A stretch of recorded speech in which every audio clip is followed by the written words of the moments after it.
goes down smooth. Hey! Spanning the continent to bring you the truth about cannabis and marijuana law reform. I smoke pot and I like it a lot. CannabisRadio.com presents The Russ Belville Show, the voice of the marijuana nation. Hey, this is great, man. Now, here's your host, Radical Russ Belville. All right, good day, tokers and tokettes and non-toking lovers of liberty. It is Monday, May 16, 2016, and it's got to be 420 somewhere in the world. And oh my God, I am back in the captain's chair here at beautiful Rolla J Studios in legal Portland, Oregon. I last sat here, what was it, April 11th, April 12th, something like that. I've been away from Portland for over a month, traveling all across the eastern seaboard, Baltimore, New York City, made my way to Columbia, South Carolina, Anderson, South Carolina, Atlanta, Georgia, Athens, Georgia, Miami, Florida, Fort Worth, Texas, and I just returned, Orlando, Florida, and then just returned just a couple hours ago, actually an hour and a half ago, just returned from Anchorage, Alaska, where I had a great time at the Northwest Cannabis Classic. And today's show is going to be my reminiscing of the Northwest Cannabis Classic. I've got some recordings, and folks, I tell you, we're doing it live. These are going to be as raw as possible because I didn't even get a chance to edit any of these things. I have no idea what I've got on the recordings here, but you know me, we're going to do it live. We're going to do a show for you. We're going to give you some interesting highlights from Alaska. And in hour two, we'll bring you my presentation at the Northwest Cannabis Classic. Took place yesterday afternoon. My presentation on marijuana and your civil liberties, just emphasizing how we got into this mess, what crazy twists and turns our country had to take in order to ban cannabis in the first place, and of course, how it affects all of our civil liberties. So that presentation coming up in hour two for Toker Talk Radio. Will play the entire clip. It's an hour long, so enjoy that. Also coming up on the show today, it is Monday, so that means it's time to get our regular dose of cannabis science with Dr. Mitch Earlywine. We've got all sorts of interesting studies to talk to Dr. Mitch about today, including a new study on cannabis and the pregnancy and women's women's use of cannabis during pregnancy and how that might affect their children, might affect childbirth, and so on. Another study that purports that heavy cannabis use in youth as a teen could lead to early death by the age of 60, which I'll have to ask Dr. Mitch why some of my older stoner friends are still alive, but yeah, we'll debunk that. Plus the big news from last week, and we'll talk to Dr. Mitch about this, was that AAA, the Auto Club, their study saying that there's no magic number for determining marijuana intoxication. We've also got a look at marijuana as a treatment for opiate addiction, something that the state of Maine has taken a look at, and now Massachusetts is also looking at. And interestingly, allergies to marijuana. Yes, people can actually be allergic to marijuana. We'll get the whys and wherefores from Dr. Mitch, as well as a look at that statistics coming out of Colorado, where teen marijuana arrests have skyrocketed amongst minorities, and just what we didn't want to see happen after legalization. All that coming up here on the Russ Belville Show. Toward the end, we'll have more of those recordings from the Northwest Cannabis Classic as well. I'm still trying to get my bearings because I tell you, Anchorage, Alaska, it was like 70 degrees and sunny the whole time I was there.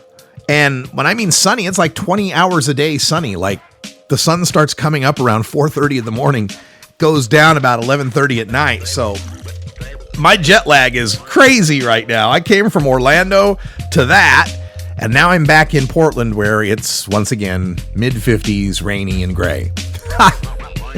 I love traveling. Don't let me fool you. I'm Radical Russ back in Portland. We'll return with the Cannabis Radio News right after this.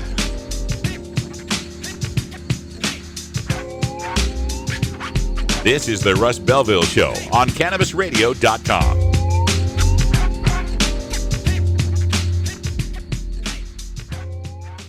Dr. Dabber, hurry. Its temperature is shooting past 1,000 degrees Fahrenheit. It's burning up. I'm afraid for this little guy, it's just too late. What caused the problem? Only Dr. Dabber can maintain the perfect temperature for a smooth-tasting, slower burn. This standard vaporizer lost all of its health benefits, sending it up in smoke. So you're telling me that most vapor pens burn so hot they produce smoke, not vapor? Correct. Keep away from those standard vaporizer pens and turn to Dr. Dabber. Doctor's orders. Less heat, more flavor. CannabisRadio.com keeps you in the know Monday through Friday on air and on demand with Cannabis Radio News. Presented with the definitive worldwide news source, the Associated Press. Stay informed with exclusive news on all things cannabis.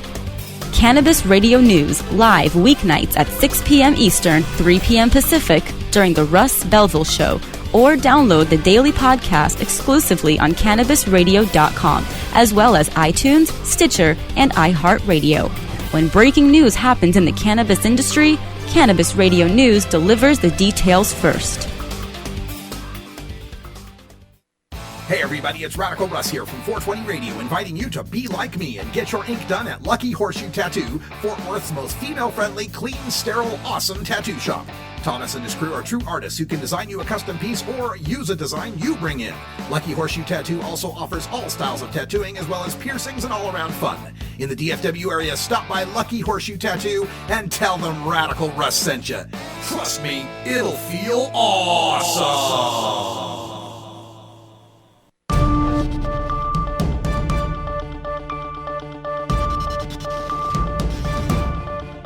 It's time for the Cannabis Radio News, covering the latest headlines in consumer cannabis, medical marijuana, and industrial hemp. Cannabis Radio News is now available exclusively at CannabisRadio.com. Now your marijuana headlines in 4 minutes and 20 seconds. This is Cannabis Radio News. This is your Cannabis Radio News for Monday, May 16th, 2016. San Juan, Puerto Rico, from Breitbart News. Democratic Socialist Senator Bernie Sanders takes his political revolution to Puerto Rico, promising in Spanish to legalize marijuana if elected president. One person asked in Spanish, "Would you legalize marijuana?" before repeating the question in English. "Sí," said Senator Sanders, and joked, quote, "You see, my Spanish is good enough to know that word," end quote. He said he thinks it's unfair that so many people have drug crimes on their record, making it harder for them to get jobs. Sanders cited congressional legislation he introduced that would take marijuana off of the list of substances under the Federal Controlled Substance Act, saying, quote, "We've got marijuana and heroin together. That's pretty crazy to my mind," end quote. Ottawa, Canada, from Science Daily. The Canadian government's plan to legalize marijuana contravenes its current legal obligations to the United Nations International Drug Control Conventions, states a commentary in the Canadian Medical Association Journal.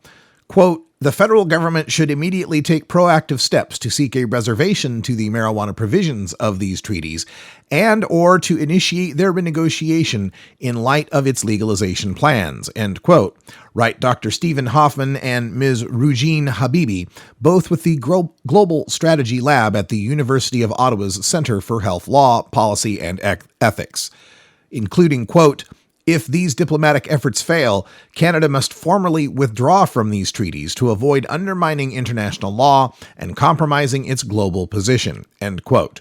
3 legally binding international treaties control or prohibit access to various drugs around the world, including marijuana. Other jurisdictions, such as Colorado and Washington in the United States and Uruguay, have legalized marijuana and violate current UN conventions. Baltimore, Maryland, from the New York Times. Baltimore Ravens offensive tackle Eugene Monroe has stepped forward and called upon the NFL to stop testing players for marijuana so he and other players can take the medical version of the drug to treat their chronic pain and avoid the addictive opioids that teams regularly dispense. Retired football players such as Kyle Turley and Ricky Williams have promoted the benefits of marijuana and called for the league to acknowledge those benefits.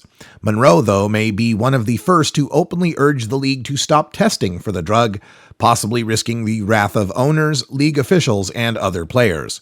Last week, Monroe said he had given $80,000 to Realm of Caring, a Colorado-based advocacy group that is working with the Johns Hopkins University School of Medicine to study the impact of medical marijuana on traumatic brain injury and chronic traumatic encephalopathy, a degenerative brain disease linked to repeated hits to the head.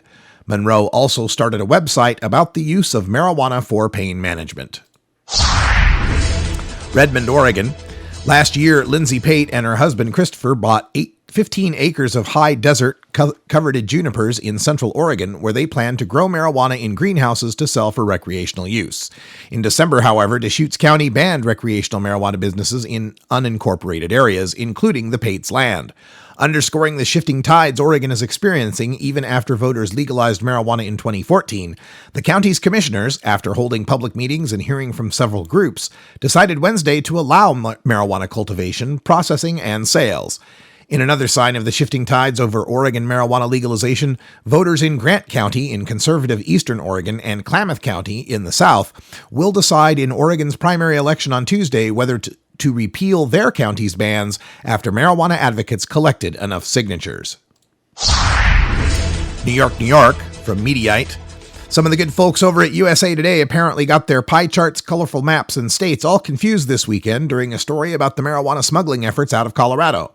Instead of correctly identifying where on the map Colorado was located, USA Today instead put the emphasis on Wyoming, the Centennial State's neighbor to the north. Twitter predictably had a field day with the mishap, with many wondering aloud whether some of the good Colorado bud made its way to the USA Today offices. This has been your Cannabis Radio News for Monday, May 16th, 2016. I'm Russ Belville. Great websites today need expert web design and development and need to be e-commerce ready and mobile friendly. But building a marketable and profitable website can be an uphill climb. Ready to make your new website or replace your existing website? Think Orange as the new way to get in the black. Orange Hill Development works with Fortune 500 companies and offer the same top quality development service at a fraction of what other providers charge. Brands like Absolute, Carlsberg, and Nestea trust Orange Hill Development. Find out why you should trust your website with Orange Hill. Contact Orange Hill for a consultation today at orangehilldevelopment.com. You're not high. You're listening to the Russ Belville Show on CannabisRadio.com. I do not like them, Sam. I do not like green eggs and ham. Okay. Maybe you're high, too. Georgia. Hi, this is Willie Nelson. Alcohol prohibition didn't work in the 1920s, and marijuana prohibition isn't working today. It's time we stopped arresting responsible marijuana smokers. It's the fair thing to do. For more information, contact NORML, the National Organization for the Reform of Marijuana Laws. Call toll-free 888-67-NORML or visit their website at norml.org. Don't want to spend money on a night out, but don't know what to do other than watching TV or playing video games? Consider playing guitar, bass, banjo, or mandolin. The instrument will give you hours of entertainment with friends with minimal expense. Stop by the Fingerboard Extension downtown Corvallis at 120 Northwest 2nd Street today, or check out its inventory on the web at fingerboardextension.com. The world of cannabis is evolving at a frenetic pace.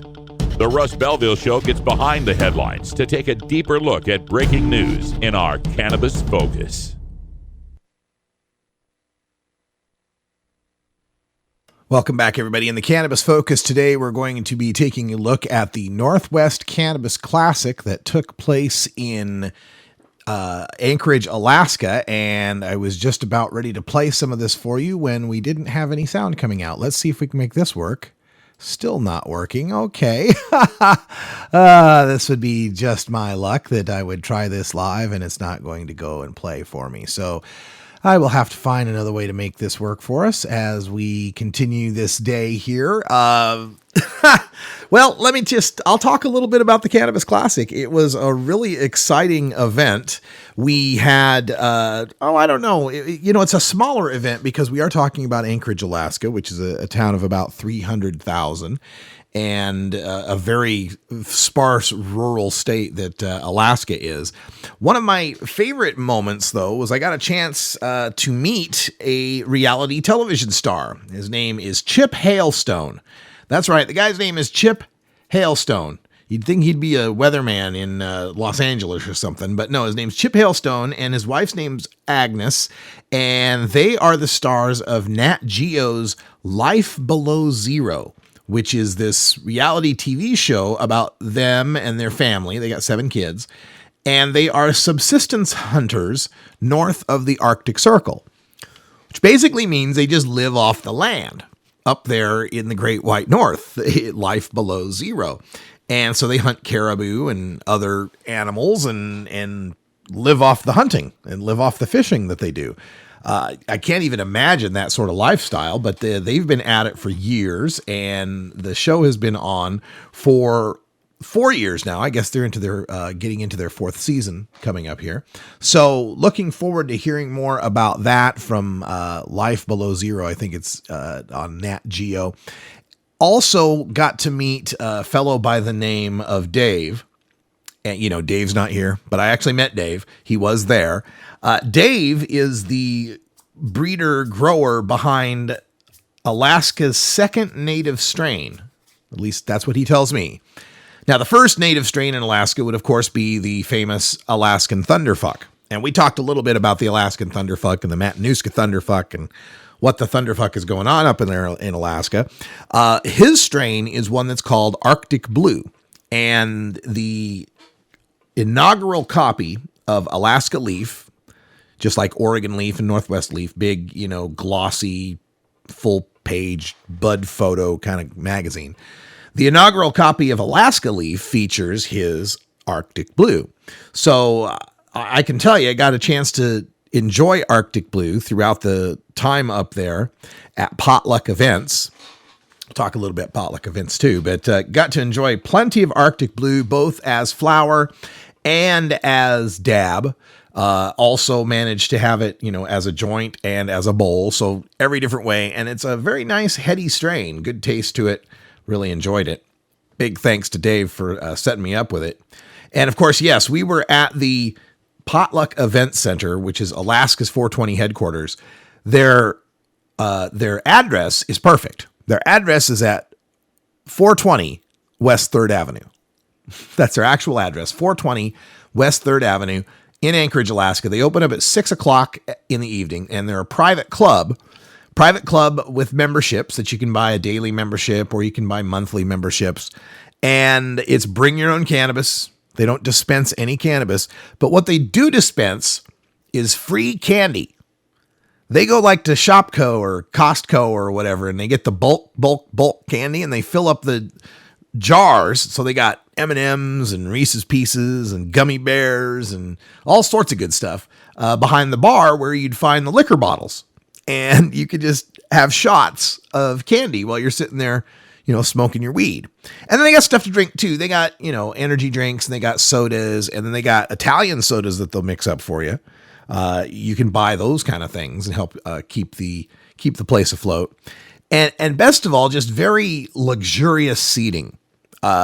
Big, comfy, easy chairs to sit in and big, comfy couches, lots of tables, lots of space for everyone. Games, if people want to play games, they've got a game room in the back, big screen TV. They were playing some fight game there when I was there, and a great atmosphere. And what's been interesting about this is how Alaska is kind of so far ahead of the states in the lower 48 that have legalized, far ahead of Washington, Oregon, and Colorado. Washington made that stuff a felony. You can't have a cannabis club. And they had good cannabis clubs. I was at Frankie's in Olympia when that club was open. It was a bar. It was a 2-story bar. And on the bottom floor, they still had alcohol going. And on the top floor, it was marijuana going. And everything was fine. They had shuffleboard and pool tables and pinball machines and people smoking weed.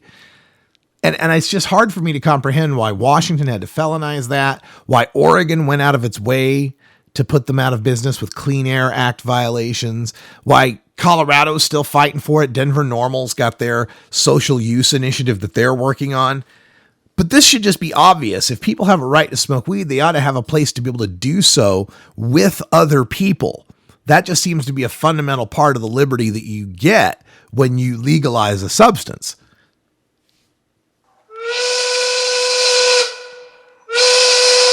One wife, one God that I can understand, but one wife that is not civilized. All right, we got to take ourselves a break, figure out what I can do to get these audio to play for us. Don't you worry, I'll get it figured out. We'll have some highlights from Anchorage, Alaska when we come back.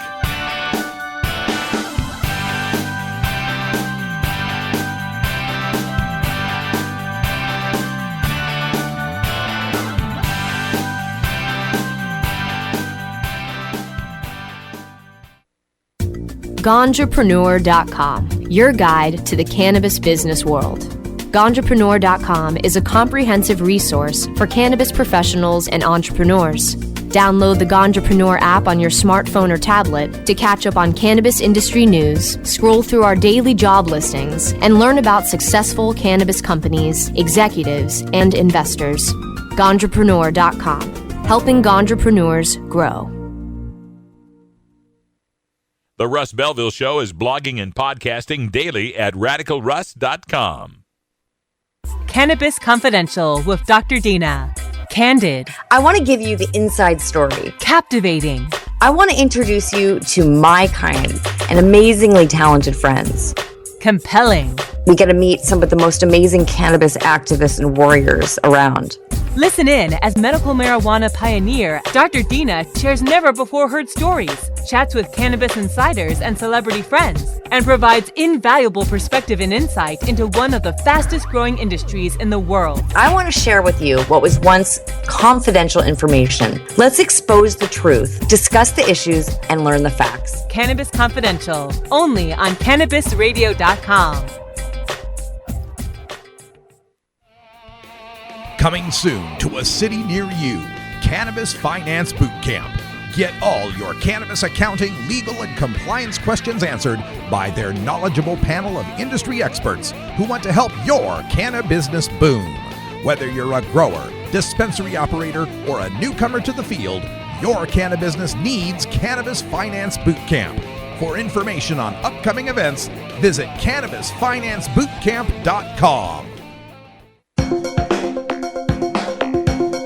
Promoting the end of adult cannabis prohibition is easy because we have facts, science, reason, compassion, evidence, truth, and logic on our side. It's even easier when researchers catalog it all for us. Learn how to gather the facts on marijuana use, arrests, seizures, rehabs, drug tests, and more on this edition of Drug War Data Mining. I'm doing pretty well myself. It's great to be back here in Alaska. Tell folks what Enlighten Alaska is all about. Enlighten Alaska is a family-owned small retail cannabis store. We plan to open in the fall of 2016. We'll have a variety of Alaska products, and we're really excited to start getting involved in the marijuana industry in Alaska. What's it like been trying to get all the applications and licenses put together? Well, to be honest, it's been a challenge for a variety of reasons.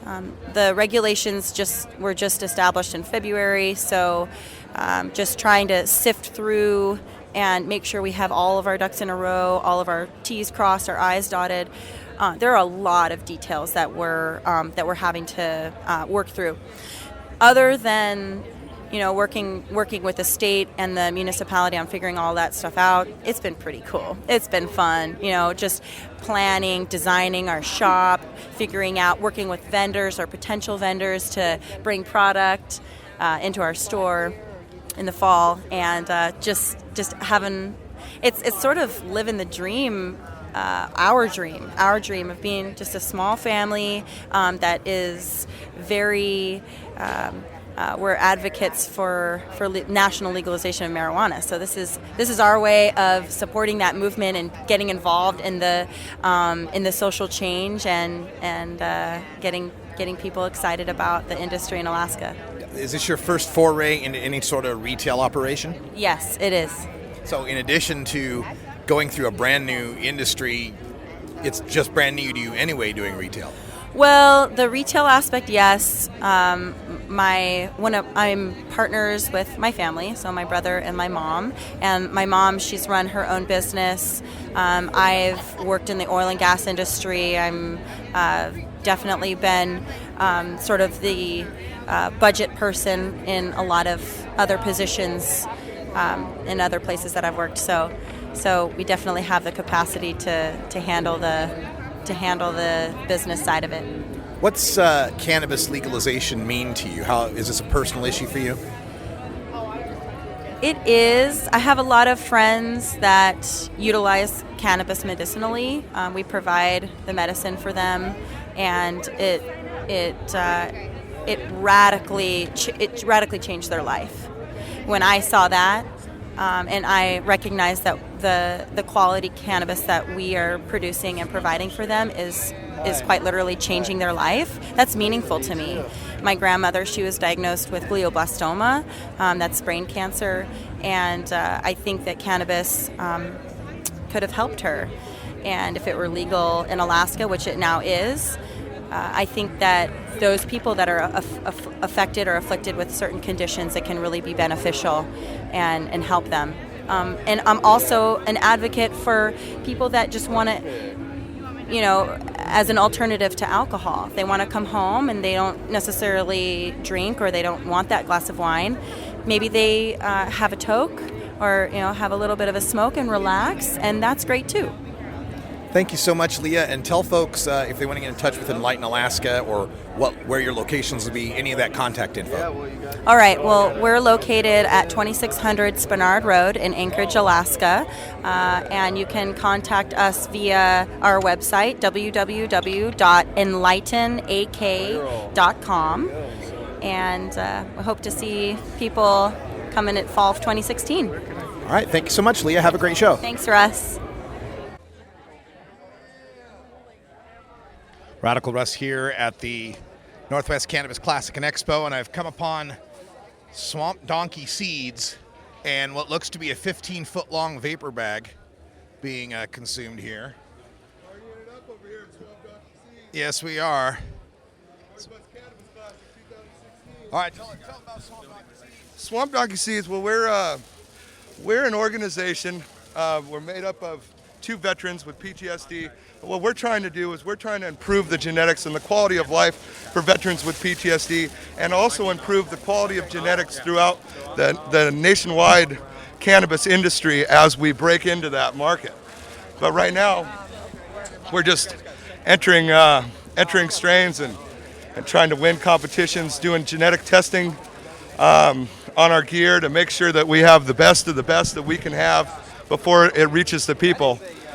We're going to be doing a raffle today. I'm going to raffle off some hot sauce, some of the jelly from another competition, and a few seeds.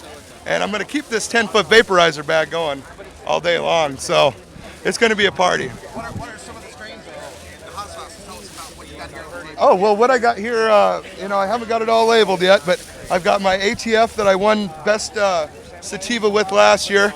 I've got Golden Ticket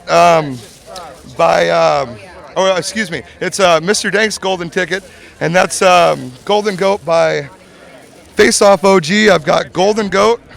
I've also got White Dog, some Roadkill Skunk, some Leroy. I think on the table there we've also got Blood Orange. What else did you bring? Chernobyl Slimer Cut. And we got Chernobyl Slimer Cut. Wow. Yeah, we're coming to the table with the best of the best that we can source. And the hot sauce is here? And the hot sauce. This is a homemade hot sauce that I made and put together. It's made out of some different green chilies, and it's got some hash in it. Well, lots of hash in it, and and it's also got It's a garlic in it, fermented for a little while, and bottled, preserved, and made with love, man. So tell people how to get in touch with Swamp Donkey Seeds. If you're wanting to get a hold of us right now, the best way is going to be through our Instagram, which is at Swamp Donkey Seeds. And we can respond private messages from there. If not, I think we're working on a website, www.swampdonkeyseeds.com, but we haven't plugged all the ends in for that yet. All right, well, I'll let you get back to filling this bag because it's almost out here. You're a pretty popular booth. Oh, yeah, I bet. Hey, man, thanks a lot for the interview. Have a great day. Look at your card. All right. Some raw audio from the Northwest Cannabis Classic there in Alaska. And that did change throughout the day. There were 3 officers from the Anchorage Police Department who were strolling about the booths, so a lot of the planned giveaways and smokeouts and such had to be tempered a little bit. But everybody seemed to be enjoying themselves. They seemed to find a way, like we always seem to do.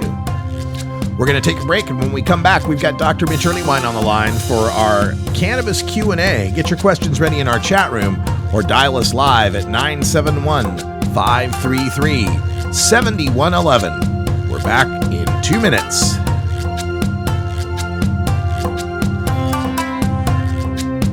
This is the Russ Belville Show on CannabisRadio.com.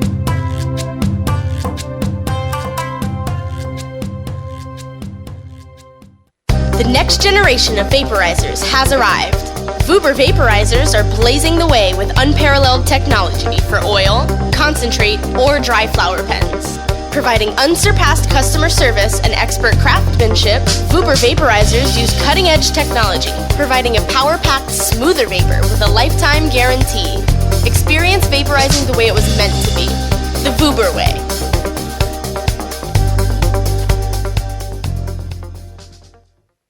You're not high. You're listening to the Russ Belville Show on CannabisRadio.com. The Supreme Court is wrong on the Second Amendment. Okay. Maybe you're high, too. It's time for Cannabis Facts about Alzheimer's from Robert Platshorn's thesilvertour.org. This message is supported by our donors and Hemp Inc., a public company poised to lead America's hemp revolution at hempinc.com. A new Florida study in the journal Molecular and Cellular Neuroscience found that cannabis promotes the growth of healthy new brain tissue. It can slow the effects of Alzheimer's and may in fact be able to halt it entirely. A long-term study by Ohio State University's Professor Gary Wenk concludes that people who regularly use marijuana get Alzheimer's at a much lower rate than others. This was Cannabis Facts from thesilvertour.org, an educational nonprofit supported by our donors and Hemp Inc., a public company poised to lead America's hemp revolution at hempinc.com. With over 6 years of experience in the industry, New Era CPAs is one of the nation's leading cannabis accounting firms, helping hundreds of growers, dispensaries, and ancillary companies with their tax, legal, and business strategies. New Era CPA's offices cover the West Coast from Seattle to San Diego, and their skilled team is always available to help you take your business to the next level. Visit neweracpas.com for more info and set up a consultation. Welcome to the New Era.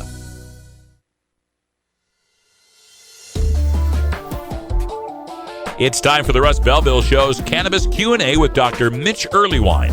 Dr. Earlywine is a professor of psychology at the State University of New York at Albany and a leading author and researcher on cannabinoids and health, who pins the Ask Dr. Mitch column for High Times Magazine. Get your questions ready in our live chat or call in to 971-533-7111 now. Welcome back, everyone, and welcome back to Dr. Mitch Earlywine to the program. Hi, Dr. Mitch. Pleasure to be back. And don't forget that Dr. Mitch is the host of Burning Issues here on the Cannabis Radio Network. What are the latest burning issues, Dr. Mitch?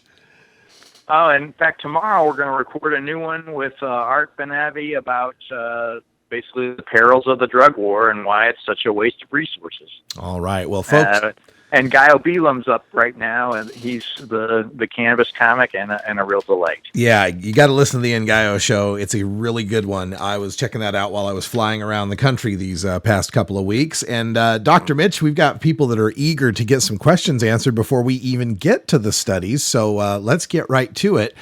Jackie in our chat room was following up on something I saw in the news and wanted to ask you about. Her question is, she read something online about cannabis arteriitis leading to the effect on blood vessels, leading to amputations. Someone else said they've heard of cannabinoid thrombosis, peripheral ischemia, and stroke caused by cannabis. Have you heard of any of this? I think it was one of the UK papers that I'd read that in. In fact, I'm afraid this is an exaggeration a little bit, but we do see any kind of smoked substance creating some capillary constriction, and then, of course, that's never particularly good for our heart. And because cannabis tends to lead to tachycardia, an increase in heart rate, you'd think, oh, this is going to make for some uncomfortable increases in blood pressure. But we've got a wild effect of THC where blood pressure is actually lowered. So I don't think this is as big a concern as the media is pretending. And in fact, when you think about how many people have either thrombosis or some cardiovascular disorder, how many people smoke cannabis, just by chance, we would expect markedly more folks than the number who've shown up in these case studies. So I think this is just a little bit of reefer madness. What? From the British media? Say it ain't so. Hard to believe that the Brits would make cannabis sound worse than it is, yes. We got another question from Michael Hughes referencing one of the topics I wanted to bring up, and that was the study from AAA, the Audio Club, saying that there's really no magic number for finding when someone is too impaired to drive. And Michael's question to that angle is the study seems to promote Oregon's DUI model, the idea of a P-test and a DRE. Is that a better testing model than active nanograms in the blood? I feel like, in fact, there's a better way, and that's the roadside sobriety tests that require some kind of behavioral measure. So we know damn good and well that plenty of us are at 5 nanograms per milliliter right now, even without any sort of symptoms of intoxication, and plenty of us could drive perfectly well under those circumstances. I would much rather see those roadside sobriety tests where you have to walk the straight line and ride the unicycle and juggle, those kinds of things. But basically, to prove that you've got good psychomotor skills, regardless of what the source might be of any impairment. So, we know that Benadryl is also really bad on these kinds of tasks and really bad for driving. We know that fatigue is really bad on these kinds of tasks and really bad for driving. So I would prefer a behavioral measure to any number of nanograms in urine or blood, and I hope that the federal government will listen when I say so. Well, speaking of your say-so, our follow-up in the chat room was, how would you love to come to Central Oregon, beautiful Bend, Oregon area, mountains and skiing, and maybe spend some time in Bend before you go testify in Salem to this effect, to let our legislators know these things? Well, if anybody wants to email me the dates, I'm happy to do it. I've also done that by phone in both Alaska and California, and I'd be happy to do it if it would be a help. All right. Well, good question from the chat room then. Let's get to some of our other topics that we have collected over the past couple weeks. There was a story about, I think this was a follow-up on another one of these studies that's just pretty silly, but the idea that heavy teen marijuana use may cut your life short by age 60. Doc, I'm 48, man. I don't know. I ain't got much time left, I guess. And a mere 8 years for me, yes. What's funny about that is that's a data set that they've been following, over the years, and I admire these longitudinal studies. But as it turns out, in that sample, cannabis use is kind of a proxy for essentially being poor. And so these folks also have not necessarily the best medical care, not necessarily the most education, not necessarily the kinds of jobs that are the ones that make it easy for you to live a long time. And so I'm afraid this is really just a proxy for those things, not necessarily an effect of cannabis itself. Yeah, that's and it's a shame the way the media will twist that and make it seem as if the cannabis is going to reduce your IQ, reduce your income, and kill you by 60. It sounds so depressing. Let's get to another one of these stories out there. There's a lot of, as marijuana becomes more legal, and Keith Stropp wrote a great column about this, about how there's this bent toward over-regulation now, kind of a reflex of, or an aftershock maybe, from the landslide legalization that we've seen. And one of these attacks have been against women, particularly pregnant women. And this story from Green Rush Daily says that cannabis use could lead to premature birth, a new study suggests. And what can we tell our listeners, particularly women, about this study? I got to admit, I'm apprehensive about cannabis use during pregnancy. But again, I feel like this is just a proxy for low income, not necessarily the very best prenatal care, not necessarily the kind of money to afford the best prenatal vitamins and things like that. So, if I say you can smoke pot while you're pregnant, they're going to nail me to a cross on the cover of People magazine. But in truth, I don't feel like these data are particularly impressive. Nancy Day had published something suggesting an increase in the probability of the baby ending up in the NICU and things like that. But again, I don't think it's cannabis per se. In the animal literature, we're not seeing anything happen with the pups, with the offspring, until you get to just outrageous doses. And so I feel like, they're great anti-nausea drugs if you're nauseated during pregnancy. And, cannabis is not necessarily great for the period during gestation, but let's not put people in jail simply because of that. And let's not dissuade mothers from getting prenatal care and medical care, being afraid that the drug test is going to lead to a misdemeanor charge for child endangerment or something like that.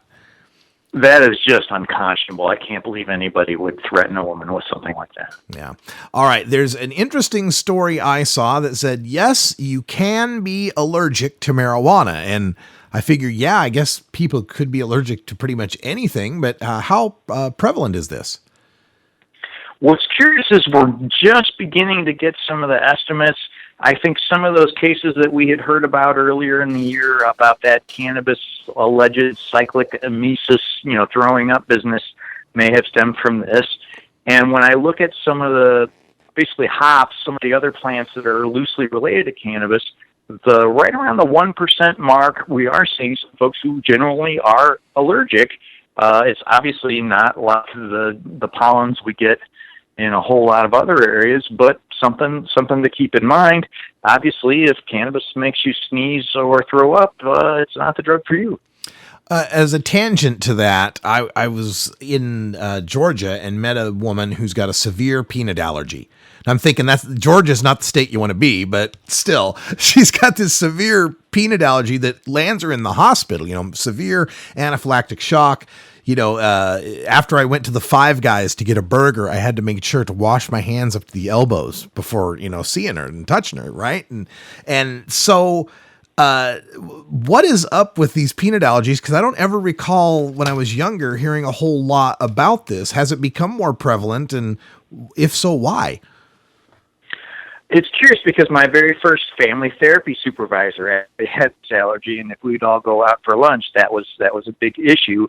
In part, awareness has increased, but also, and I know Louis C.K. does a big jocular set about this, in part because we're so more aware of it, more children are born with it and get to live to adulthood in order to basically pass it on to subsequent generations. So we are seeing a little bit of an elevation in that rate, and it is super serious. Yeah. And I mean, I don't mean to ridicule the people who actually have this, but it is increase in awareness and a slight increase in prevalence. over the last 40 years. Fascinating stuff. All right. One of the sad bits of news that we got recently came out of Colorado, where the statistics showed an increase in the disproportionate arrest of teenagers based on race, minorities. It got worse, basically, after legalization. What does this tell us? I mean, and does this hand, Kevin Sabet kind of a victory? Because he's often said that, hey, legalization is not going to fix racism. I gotta admit, I am super heartbroken about this. Literally shed a tear when I saw these data. And though total arrests are down, it's still this disparate burden on both African American folks and Latinos. And I'm afraid this is suggesting that some of the habits that these folks do lead them to be arrested more often, or in fact there's a bias among law enforcement officers. When I interview law enforcement officers about this, they say, look, these are the people who are dealing outside. I'm much more likely to catch them. White people have more money and seem to go inside the house when they're making their deals. I find that a little hard to believe, but I want to encourage everybody of African descent and Latinos to by all means only purchase cannabis in a setting that can be as safe as possible. Yeah, it's so much work left to be done, even as we continue to legalize and arrest fewer people overall. Let's not ignore the good part of this, that, far fewer people of all races got arrested overall. But yeah, it seems to me that, there is a kernel of truth to that there's a systemic racism that's involved here that's beyond it just being drug crimes, because you'll look at things like death penalty cases, for example. Black people get death penalty far more often, and any other sorts of cases, larceny or burglary, whatever. It's always a worse situation if you're minority. We'll continue to look at it. Rosalie Petula made that same point, so you're on the same seat as the economics folks from RAND.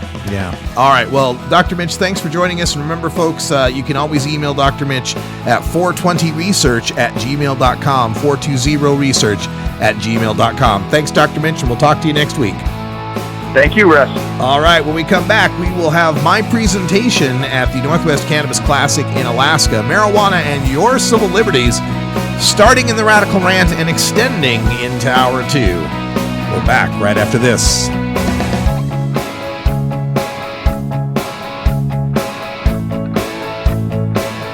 This is the Russ Belville Show on CannabisRadio.com.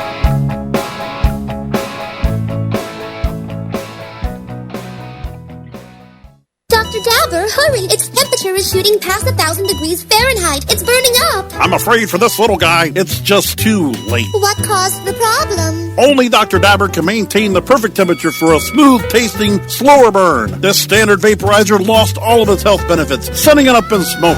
So you're telling me that most vapor pens burn so hot they produce smoke, not vapor? Correct. Keep away from those standard vaporizer pens and turn to Dr. Dabber. Doctor's orders. Less heat, more flavor. You're not high. You're listening to the Russ Belville Show on CannabisRadio.com. We need to build a wall. Okay. Maybe you're high, too. Growing green to generate more green. Hello to all you happy herbalizers, smiling trippy hippies, and everyone who believes in freedom and tolerance. This is The Grow Show, and I'm Kyle Cushman. From food to fuel, from remedy to resource. Welcome my guest, Ed Rosenthal, the guru of ganja. Let me ask you, right now I hear your lighter clicking. Are you smoking indoor or are you smoking sun-grown? What am I smoking? I'm smoking concentrate. Way to get out of the answer there. So you're truly like the king, right? You just clap your hands and somebody brings you a bowl and you're all set, right? I wish that were the case. The Grow Show with Kyle Cushman, only on CannabisRadio.com. Hey everybody, it's Radical Russ here from 420 Radio, inviting you to be like me and get your ink done at Lucky Horseshoe Tattoo, Fort Worth's most female-friendly, clean, sterile, awesome tattoo shop. Thomas and his crew are true artists who can design you a custom piece or use a design you bring in. Lucky Horseshoe Tattoo also offers all styles of tattooing as well as piercings and all-around fun. In the DFW area, stop by Lucky Horseshoe Tattoo and tell them Radical Russ sent you. Trust me, it'll feel awesome.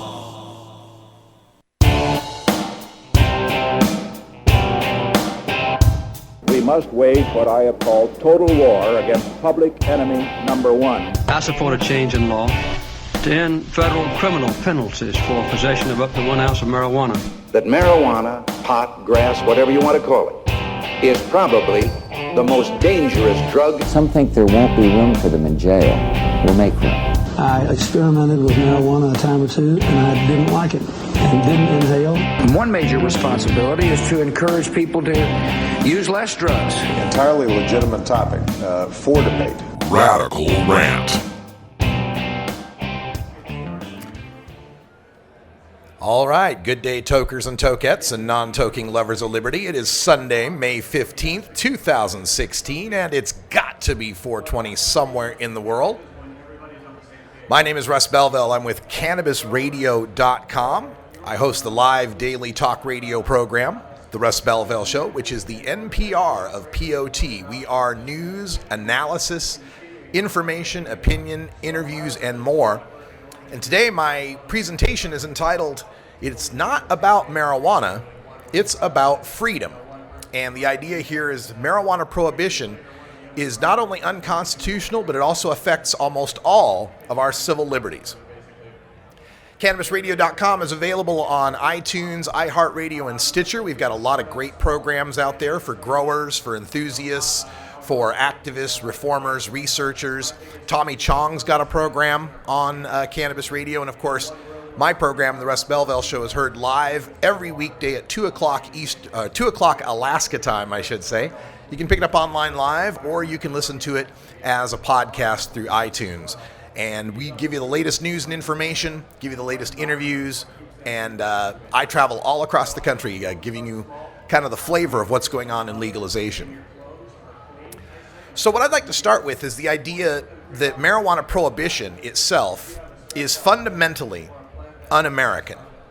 There is no legitimate reason why our government should be banning marijuana in any form whatsoever, especially if you take a look back at history and you take a look at our Enlightenment era founding fathers. This was an era when they were championing reason and logic above emotion and tradition. So it's not just unconstitutional for us to be banning marijuana use by adults. It contravenes our natural rights.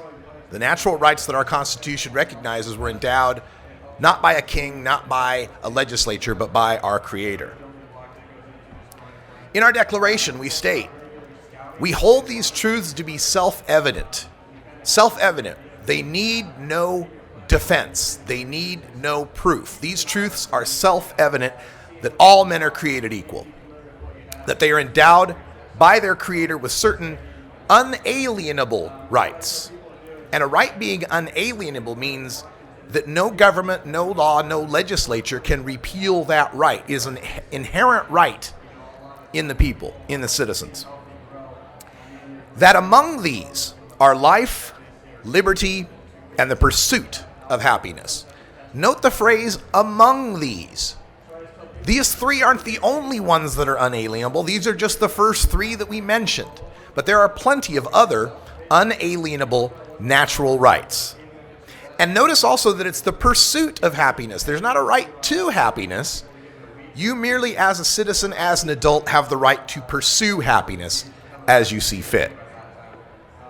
So, among these rights, could the right to cannabis be one of those unalienable rights? And I'm going to make the argument that indeed it is. The right to cannabis in America for American adults is an unalienable right.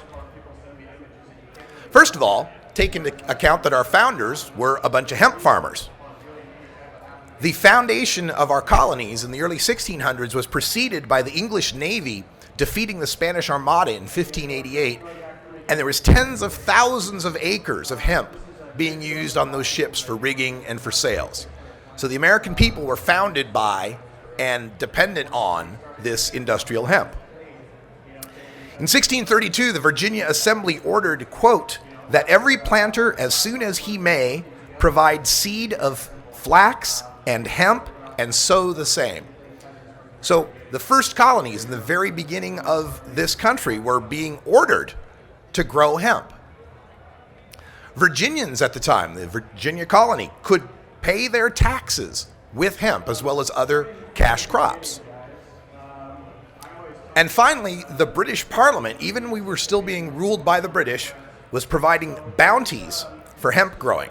So they were promoting the growing of hemp in the colonies to help the British Navy, to help all of the needs there for Britain.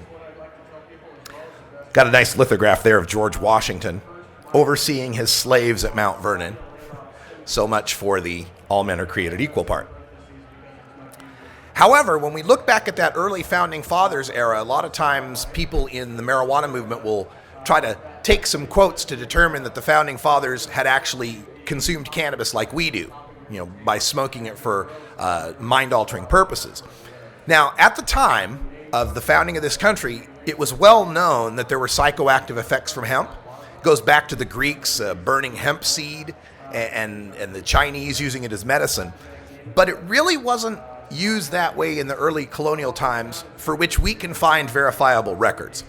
At the time, hemp was far more valuable. It was far more valuable to grow hemp than to try to take the time to grow cannabis for the use of medicine or psychoactive purposes. Besides, they had access to opium in those times, so when they needed a painkiller, they had, much greater ammo, so to speak. And we don't find any colonial era references to marijuana or hashish use in the colonies. We do find some when they talk about France, when they talk about Europe. It was kind of a hashish vogue that happened in the late 1700s, but not so much in the colonies, and maybe that owes to the fact it was kind of a hard scrabble life in the colonies, not a lot of time for luxury and enjoying hemp in that way. But it's not that our Founding Fathers weren't partiers. These guys were heavy-duty partiers. This is an engraving of Washington's farewell to his officers. It was describing the evening of September 14th, 1787. And these guys were into cider and ale and wine, and they were heavy-duty partiers. The bar tab for Washington's farewell address, 55 guys at the party, came to over 15,000 of today's dollars. It included 54 bottles of Madeira, 60 bottles of claret, 8 bottles of old stock, 22 bottles of porter, 8 bottles of cider, 12 kegs of beer, 7 large bowls of punch, and then for the musicians, another 16 bottles of claret, 5 bottles of Madeira, and 7 bowls of punch. And this is in our founding records. You can find this in the Library of Congress. So you run up a $15,000 bar tab trying to start a country. It kind of suggests to me that these guys had this idea that it was okay to get yourself altered. It was okay to have fun as an adult. So, does the fact that we have hard-drinking hemp farming founding fathers, does that mean we have a right to use cannabis? Natural right. Well, let's take a look at some of the other declarations of rights that existed back in the early 1700s. There was a right to consciousness that was defined in the Virginia Declaration of Rights that said, quote, "Religion, or the duty which we owe to our Creator, and the manner of discharging it, can be directed only by reason and conviction, not by force or violence, and therefore all men are entitled to the free exercise of religion according to the dictates of conscience." And this is interesting. In the founding of our country, there were a segment of them that were very religious men, but there were another segment of them that were kind of deists, which was an idea that God was a clockmaker. He makes the clock, but once the clock's running, it kind of runs, and he doesn't interfere. So there was a lot of fight over the use of the words religion and God, and the Founding Fathers actually dictated down to creator or to the word creator to try to avoid some of those entanglements. I believe this focus on reason and conviction and conscience, though, tells us the mindset of the founders was that we have the right to our own minds. We have the right to our own consciousness. And in the Boston 1772 right of property, among the natural rights of colonists are first, a right to life, second, a right to liberty, thirdly, the right to property. So we've got hemp farmers who believe there's a right to property and a right to free conscience. And that while the colonies regulated alcohol, they did not ban alcohol. Taverns were the meeting places where our revolutionaries met to be able to form these colonies and form this country. And the excise taxes on alcohol were the first taxes that helped fund the United States of America. So it seems to me that the hard-drinking hemp farming founders would think we probably have a right to grow cannabis. I mean, they knew it had a psychoactive effect. And while they didn't really use it that way, they didn't ban it either. They believed in a freedom of conscience, and they altered their consciousness with alcohol quite a bit. And of course, that part about the pursuit of happiness. I mean, come on. What else would we need to prove that we have the right to cannabis?